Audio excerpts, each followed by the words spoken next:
নিশিন্দিপুর গ্রামের শেষ প্রান্তে এক পুরনো পুকুর, চারপাশে বাঁকা তালগাছ, শ্যাওলা ধরা সিঁড়ি, কুয়াশাচ্ছন্ন পরিবেশ। বলে কিছু নেই। শাকচুনি বলে তোমাকে আমার স্বামী বানাবো।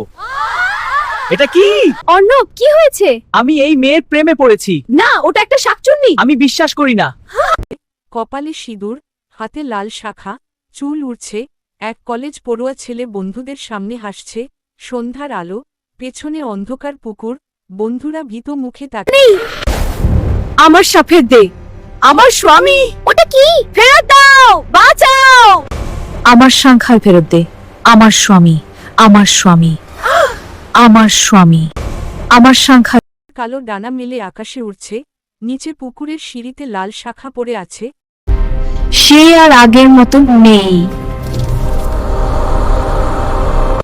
হ্যাঁ, অর্ণব এখন আমার। দেখো, সে আর আগের মতো নেই। সাক্ষী পালাও যদি পারো। শেষ সতর্ক বার্তা, তুই আমার সাথে চিরকাল থাকবি।